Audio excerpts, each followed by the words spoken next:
오늘은 삼위일체 주일입니다. 교회 절기는 아니지만은 삼위일체 기념주일로 지킵니다. 우리 개신교의 절기는 다 성경적인 사건을 통해서, 중요한 사건을 통해서 절기가 있습니다. 예수님이 부활하셔서 그날이 무슨 주일입니까? 부활주일. 예수님이 탄생하신 날은 성탄주일. 그런 식으로 되어 있었죠. 또 추수에서 가을에 감사하는 것을 추수감사주일. 또 지난주에 성령이 이 땅에 강림함으로 교회가 시작돼서 성령 강림주일. 근데 오늘 삼일체 주일은 뭔가 이거 어떤 사건이 아니고, 사실 여러분들 성경을 좀 아시는 분들은 성경에는 삼일체라는 단어가 없습니다. 그런데 삼일체 하나님이 분명히 있기 때문에 삼일체를 연구해 가지고 우리 기독교 교리화했습니다. 그래서 삼일체를 정확하게 설명한 것이 사도신경에 있는데, 우리가 성경책 말고 교회 다니면서 가장 많이 고백하는 것이 사도신경 아닙니까? 오늘도 우리가 예배 시작하면서 사도신경으로 신앙 고백했는데, 그 사도신경은요 삼위일체를 확립하는데 그 종교회의가 있었습니다. 그래서 325년에 서기 325년에 니케아 종교회의에서 처음 성부 하나님, 성자 하나님 이런 걸 거론하기 시작했고, 381년 콘스탄티노플 종교회의에서 또 삼위일체를 얘기했고, 431년 에베소에서 종교회의를 통해서 또 얘기를 했고, 그리고 마지막으로 451년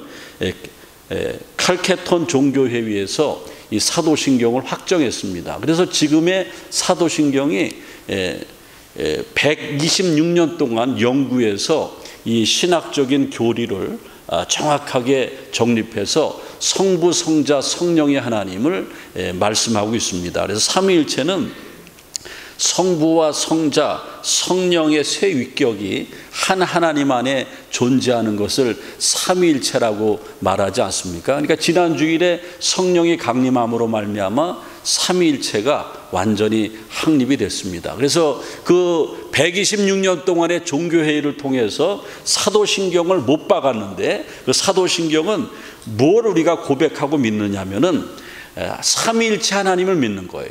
나는 하나님을 믿는다, 나는 예수님을 믿는다, 나는 성령님을 믿는다. 그리고 나는 하나님, 예수님, 성령님 삼위일체 하나님을 다 믿기 때문에 나는 부활하며 영생한다. 그게 사도신경의 고백 아닙니까? 그리고 사도신경을 통해서 또 못 박아놓은 것은 교회를 명시하고 있습니다. 그래서 사도신경은 굉장히 중요하고요, 삼위일체에 대해서 정확히 말씀하고 있습니다. 그런데 삼위일체를 잘못 해석하는 경우도 많이 있습니다. 사람을 가지고 비유해서 삼위일체를 말하는데, 저 같은 목사가 여기 교회에서는 뭡니까? 목사예요. 집에 가면은 뭡니까? 우리 아내의 남편이에요. 애들한테는 아빠예요. 그러면은 사람이 하는 일을 가지고 삼일체다 이렇게 말하는 것은 이단성이 좀 있는 거예요. 그래서 이것을 양태론이라고 그러는데 이단 사상을 이제 말하는 거죠. 그래서 삼일체를 그렇게 말하지 않죠. 그래서 삼일체를 설명할 때에 가장 아주 정확히 설명하는 것이 있는데, 그것이 바로 이제 예수님이 세례 받으실 때에 하시는 설명이죠. 예수님이 세례 받으실 때 삼위일체를 설명하는데, 마태복음 3장 16절 17절에 보면은 거기에 성부와 성자와 성령이 다 나와 있습니다. 그래서 마태복음 3장 16절 17절에 보면은 예수께서 세례를 받으시고, 아들 예수님이 이제 세례를 누구에게? 요단강에서 세례 요한에게. 근데 세례를 받으시고 물에서 올라오실 때에 저 그림에 보면은 예수님 머리 위에 무슨 새가 한 마리가 있는데 뭐가 있어요? 비둘기가 있죠. 저 비둘기는 성령을 상징하죠. 그래서 하나님의 성령의 비둘기 같이 내려. 그래서 성자 예수님이 있었죠. 삼위일체 중에 성령의 비둘기가 있었죠. 그 다음에 하나님의 모습은 어디 있습니까? 음성으로 들려오죠. 그래서 하늘로부터 소리가 있어 말씀하시되 이는 내 사랑하는 아들이요 내 기뻐하는 자니라. 그래서 예수님이 세례 받으실 때에 성부, 성자, 성령 삼위일체가 동시에 역사하신 것을 우리가 볼 수가 있습니다. 그래서 우리가 삼위일체는 굉장히 중요하죠. 근데 삼위일체 하나님을 통해서 우리에게 축복하는 그 기도문이 있는데 이게 오늘 본문의 말씀입니다. 고린도후서 13장 13절. 그래서 많은 개신교회들은요, 바울 이후에 예배 끝나고 마칠 때에 축복을 선언하는데 그 주의 종들이 저 축도문을 하죠. 우리 교회도 이렇게 보면은 밥한다고 축도도 안 받고 그냥 나가는데 교회 헛한 거죠. 그래서 정말 신실한 사람들은요, 예배 늦어도 늦게 들어옵니다. 뭘 받으려고? 축도 받으려고. 축도는 그 교회 목사가 아니면은 할 수가 없는 거예요. 축도는 하나님께서 이제 예배자들에게, 하나님을 예배하고 세상으로 나가는 사람들에게 복을 주실 것을 선언하는 거예요. 그래서 축도의 마지막에는 뭐냐면은 너희 무리와 함께 있을지어다. 이거는 선언하는 겁니다. 주 예수 그리스도의 은혜와 하나님의 사랑과 성령의 교통하심과. 그래서 여러분들 오늘 제가 삼일체 주일에 말씀드리는 것은 이 마지막 때에 축복을 선언하는 축도의 세 가지 축복이 뭔가 그것만 알아도 우리는 예배를 잘 드릴 수 있습니다. 예배 요소 중에서 베네딕션, 이 축도가 차지하는 이 비중이 엄청 큰 거죠. 거기에는 세 가지 축복이 있다라는 것입니다. 첫 번째 축복은 뭐냐면은 주 예수 그리스도의 은혜입니다. 그래서 제가 축도할 때에 지금은 주 예수 그리스도의 은혜와 이렇게 시작하지 않습니까? 그게 첫 번째 축복이에요. 그러니까 여러분들이 의당이 하나님을 믿고 하나님의 자녀되고 구원받은 우리들이 하나님을 예배하고 파송받아서 세상으로 나갈 때에 가장 먼저 받아야 할 축복이 뭐예요? 주 예수 그리스도의 은혜라는 거예요. 은혜는 헬라어로요 카리스라는 말인데, 카리스는 값으로 계산할 수 없는 선물을 얘기하는 거예요. 값으로 계산할 수 없는 선물. 그래서 주 예수 그리스도의 은혜는 값으로 계산할 수 없는 은혜라는 겁니다. 이 은혜를 무상으로 주시는 거죠. 그래 이거만큼 큰 축복이 어디 있겠습니까? 우리가 인생은 무엇인가? 이렇게 물어보면은 한국의 오래된 가수 최준 씨는 나그네 길이라고.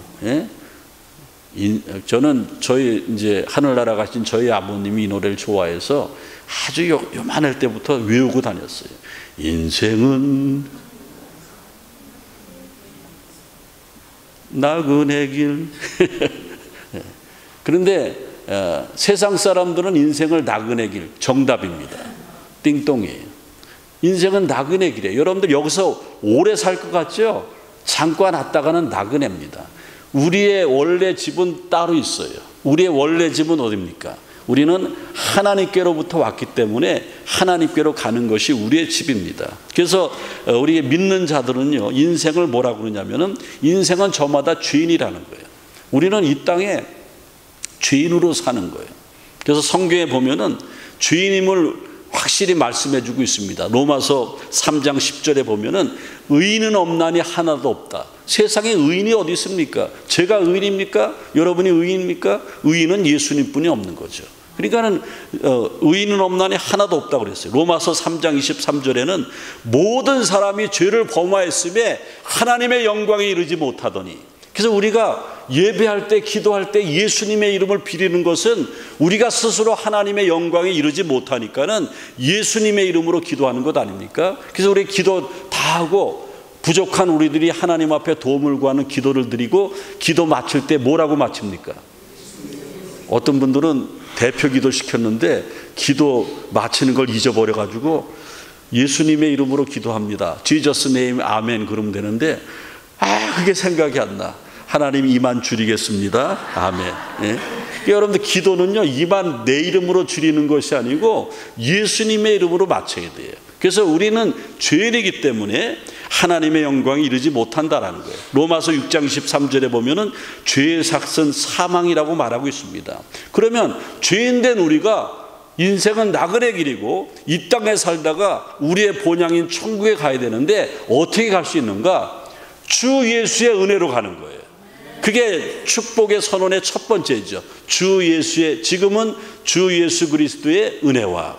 그래서 여러분들 그 존 뉴턴 목사님이 지은 자기의 신앙 고백으로 지은 어메이징 그레이스 찬송가 305장에 보면은 그게 딱 나와 있죠.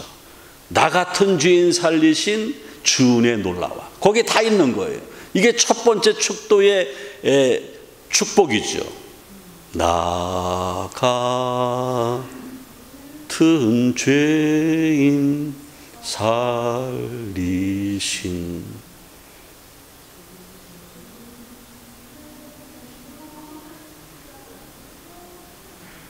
여러분들 우리가 이 찬송을 부르면서 얼마나 울었습니까? 바로 이것이 가장 세 가지 축복 가운데 첫 번째 축복입니다. 나 같은 죄인 살리신 주 은혜 놀라와. 나 같은 죄인 때문에 예수님께서 십자가에서 죽으셨다라는 거예요. 피를 흘리시고 뼈가 꺾이시고 그리고 장사에서 무덤에 이르렀어요. 그리고 부활하셨습니다. 그리고 우리에게 영생을 주시려고 하늘로 올라가셨어요.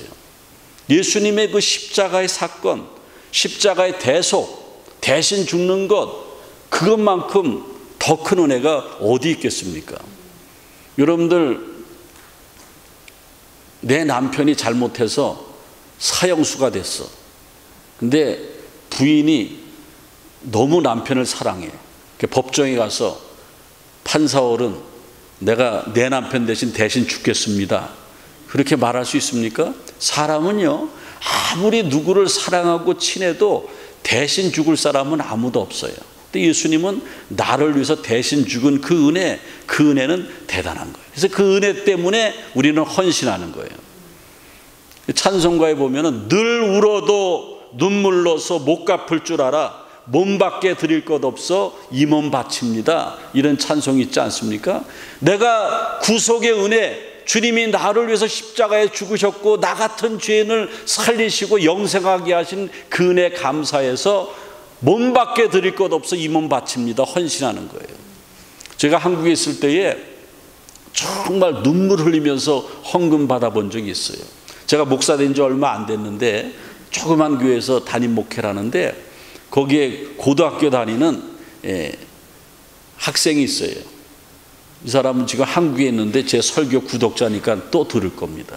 근데 그 고3 때 공고를 다녔는데 이제 여름방학 때 한 달 동안 실습을 나가지 않습니까? 근데 포항인가 거기로 실습을 나갔다가 한 달 반 만에 돌아왔는데 새카매져가지고 고등학교 3학년 아무개인데 그 친구가 왔더니만은 목사님, 저는 정말 주님의 은혜가 너무나 감사해서 내가 한 달 반 동안 이제 실습하고 받은 돈이 이건데 하나님 앞에 드립니다.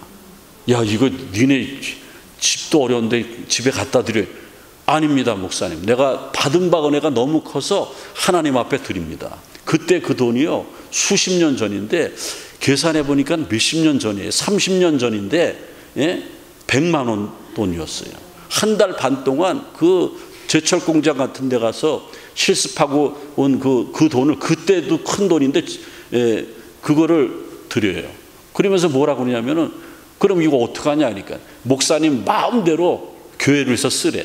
그래가지고 제가 고민하다가 우리 교회가 너무 어려우니까 성가대 가운도 없고 제 목회 가운도 없고 그랬어요. 헌금위원 가운도 없고. 그래서 그 친구가 그 정말 주 은혜 놀라워서 헌신하는 그 헌금을 가지고 가운을 싹 했어요. 그런데 그 친구가 지금 엄청나게 부자가 됐습니다. 엄청나게 부자가 되고 하나님이 축복해 주셨어요. 우리가 예배를 마칠 때에 축복의 선언인 축도를 통해서 받는 첫 번째 축복은 하나님의 은혜입니다. 그런데 하나님의 은혜는 받고 입 싹 닦으면 안다는 거예요. 은혜 받고 어떻게 돼요? 이 아무개 청년처럼 하나님 앞에 몸 밖에 드릴 것 없어 이 몸 바칩니다. 내가 하나님 앞에 감사할 줄 알아야 돼요. 제가 목회 보면은 평생 교회에다 감사함금 한 번도 안 바치는 분들이 있어요.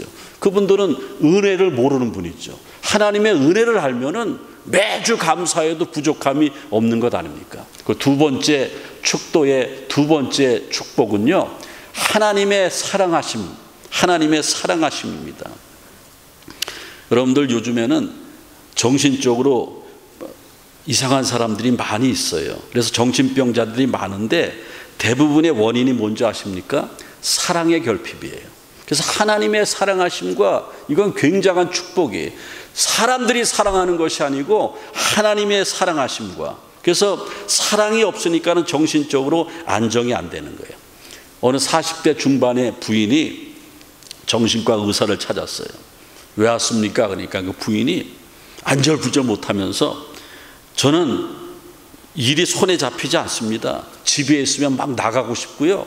또 나가면 빨리 집에 들어가고 싶고, 추워서 옷을 막 입으면 막 덥고, 더워서 다시 벗으면 춥고, 예?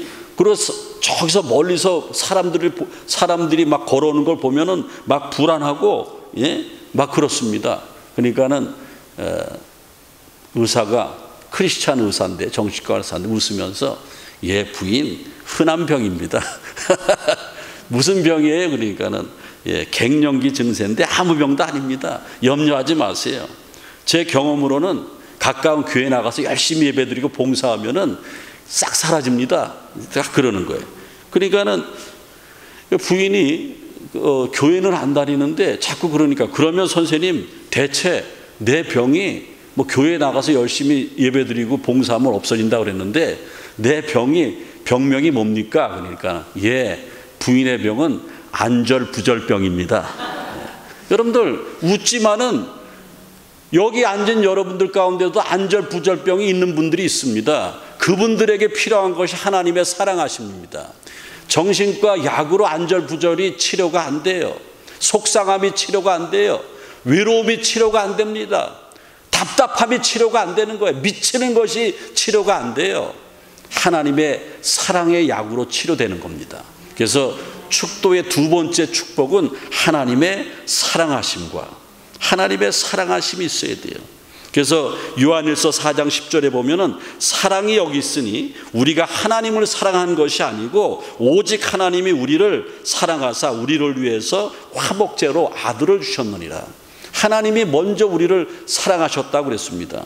하나님이 사랑하시니까는 가늠하다 걸린 여인을 감싸 안습니다. 너희 중에 죄 없는 자가 먼저 돌로 쳐라. 그리고 그 여인을 용서해 주시지 않습니까? 하나님의 사랑입니다. 하나님의 사랑은 아버지의 재산을 다 받아가지고 방탕하게 다 쓰고 거지가 돼서 돌아오는 둘째 아들 탕자를 끌어안습니다. 그리고 잔치를 베풀어주고 좋은 옷을 입히고 가락지를 끼우고 사람들을 초대합니다. 그게 하나님의 사랑이에요. 아무리 우리가 하나님 앞에 배은망덕하고 배반했어도 하나님은 우리를 또 사랑하시고 또 사랑하시는 거예요.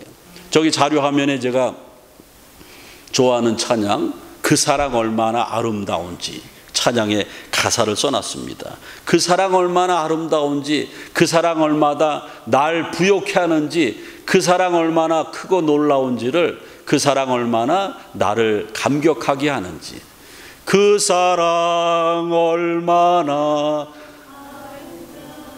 아름다운지, 그 사랑 얼마나 날 부욕해 하는지, 그 사랑 얼마나 크고 놀라운지를, 그 사랑 얼마나 나를 감격하게 하는지. 하나님의 사랑을 받을 자격이 없는 이 벌레만 듯 못한 나를 계속해서 하나님은 찾고 또 찾고 용서해 주시고 또 사랑해 주신다라는 거예요. 그 하나님의 사랑이 얼마나 큰 축복인지 모른다라는 거예요. 그래서 예배 마칠 때에 마지막으로 선언하는 축복의 기도가 하나님의 사랑하심과, 그리고 또 한 가지 세 번째 축복은 성령님의 교통하심입니다. 성령님의 교통하심. 예수님의 제자들은요, 예수님이 십자가 지신다 그러니까 방황했습니다. 막 겁나했어요. 안절부절했습니다. 안절부절했겠지 뭐 이런 노래도 있는데 안절부절했어요. 그런데 요한복음 14장 1절에 보면은 안절부절하는 제자들에게 너희는 마음에 근심하지 말라. 하나님을 믿으니 또 나를 믿으라 그랬습니다. 그리고 내가 또 다른 보혜사를 너에게 보내주시니 그 보내실 보혜사 성령은 그가 너에게 가르치시고 모든 것을 생각나게 하시리라. 바로 성령의 교통하심은 성령 하나님께서 우리를 가르쳐 주시고 천국으로 인도해 주시고 깨닫게 해 주신다라는 겁니다. 그래서 성령의 교통하심의 축복이 그렇게 큰 축복이라는 사실입니다. 여러분들 신앙생활하면서 성령의 은혜를 경험하지 못한 사람은 성령의 은혜를 사모해야 돼요. 지금은 성령의 시대고 교회는 성령으로 출발한 것입니다. 성령 받는 것은 간단해요. 가르쳐 드릴까요? 회개하면 돼요. 내가 하나님 앞에 회개하되 눈물을 팍 흘리면서 회개해 보세요. 마음이 막 뜨거워지면서 내가 처음에는 내 입술로 내 언어로 회개하려고 그랬는데 가슴이 막 뜨거워지면서 성령이 임하면은 나도 모르는 말들이 막 나오고 회개하게 돼요. 그러면서 내가 달라지고 하나님의 사람이 되는 거예요. 로마서 8장 14절에 보면은 무릇 하나님의 영으로 인도함을 받는 그들은 곧 하나님의 자녀라 그랬습니다. 하나님의 영, 성령이 없으면 안 돼요. 어떤 분들은 제가 목회하다 보면은 목사님 자기는 뭐 신앙으로 경험하는 건 다 경험했대. 방언도 잘하고요, 방언 통변도 했고, 그리고 뭐 금식 기도를 얼마나 했고 뭐 이런 걸 막 얘기를 해요. 그런데 제가 보니까는 지금은 아닌 것 같아요. 왜 그런지 아십니까? 성령의 특성은 보편성이 있어요. 보편성은 모든 사람이 보면은 이 사람이 하나님의 영을 받은 사람이고 성령의 사람이라는 걸 알아요. 그 다음에 주관성이 있어요. 어떤 사람은 성령을 막 뜨겁게 기도하다가 성령 받는 사람도 있지만 어떤 사람은 그냥 평범하게 하나님의 말씀 듣다가 목사님의 설교 말씀에 팍 찔림을 받고 그때 가슴이 확 뜨거워져요. 그래서 성령 받는 사람이 있어요. 어떤 사람은 성경 읽다가 성령 받고요. 어떤 사람은 사람들의 얘기를 듣다가 성령 받고 어떤 사람은 자다가 꿈속에서도 하나님의 영이 임하는 거예요. 그래서 성령의 은혜는 주관성이에요. 사람마다 다 틀려요. 자기의 형편에 맞게 하나님의 영이 임하는 거예요. 근데 이거보다 더 중요한 것은요, 보편성, 성령 받았는지 안 받았는지는 옆에 사람이 다 아는 거예요. 내 남편이 알고, 내 아내가 알고, 교인이 알고, 목사님이 알고, 친구가 다 아는 거예요. 그러니까 내가 교회 다니면서 하나님의 사람이 아니라는 건 누가 아는 거예요? 모든 사람이 다 아는 거예요. 그러면서 나는 그냥 다니는 거예요. 근데 그렇게 다니지 말라는 거예요. 이제는 어물쭈물할 시간이 없어요. 하나님의 사람이 돼야지. 그리고 하나님의 영은 그냥 금식기도 해야지 임하는 게 아니고 내가 하나님 앞에 솔직할 때에 하나님의 영이 임하는 거예요. 그리고 또 한 가지는 소멸성이 있어요. 아무리 충만한 목사님이고 대단한 사람이고 그래도요, 하나님을 기쁘시게 하지 못하고 세상으로 또 나가면은 내가 하나님의 사람이 된 것이 소멸되고 만다라는 거예요. 그래서 여러분들 가장 큰 축복 중에 세 가지가 주 예수 그리스도의 은혜와 하나님의 사랑하심과 성령의 교통하심이라 그랬습니다. 이제 오늘 말씀을 마치겠습니다. 그러면은 어떤 사람이 이 축복을 받을 수 있는가? 바로 하나님 앞에 진정한 예배자들이 받아요. 저 보세요, 여러분들. 축도는 예배 끝나고 합니다. 예배 끝나고 마지막 순서로 하는데 어떤 분들은 약속 시간 됐다고 축도도 안 받고 하는데 약속 시간을 미뤄야죠. 이거요, 성경에서 가장 큰 축복이 축도에 있어요. 그래서 저는 우리 애들을 어려서부터 축도 시간에 숨도 쉬지 말라고 그래요. 숨도 쉬지 말라고. 왜냐하면 정말 중요한 시간이니까. 꼼짝 말아요, 꼼짝 말아.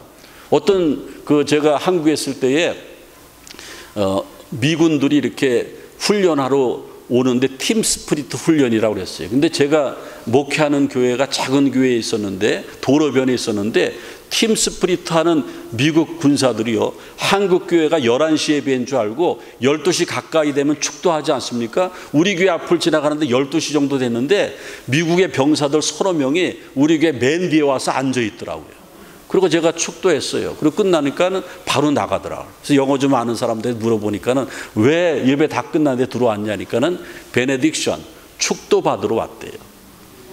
축도 받을 수 있는 사람 진정한 예배자인데 성경에 보면은 내 이름으로 무엇이든지 내게 구하면 내가 시행하리라. 기도하는 사람이 예배에 합당한 사람이고, 그 다음에 요한복음 14장 21절에 보면은 나의 계명을 지키는 자라야 내 마음이 합당한 사람이라 그랬습니다. 기도하는 사람, 하나님의 말씀에 순종하고 지키는 사람, 이 세 가지 축복을 받을 만한 자격이 있는 사람. 욕심 부리세요. 이제부터는 기도하세요. 기도하면 되죠. 그리고 하나님의 말씀 제대로 지키면 되죠. 그럼 여러분들에게 놀라운 축복이 임할 줄로 믿습니다. 하나님 감사합니다. 오늘 삼위일체 주일을 통해서 삼위일체 하나님의 축복에 대해서 말씀을 전했습니다. 주 예수 그리스도의 은혜가 우리 가운데 임하게 하시고 하나님의 사랑이 늘 충만하게 하시고 성령의 교통하심으로 세속적으로 인도받는 것이 아니고 천국으로 인도받는 저희들 되게 도와 주옵소서. 예수님의 이름으로 기도합나이다. 아멘.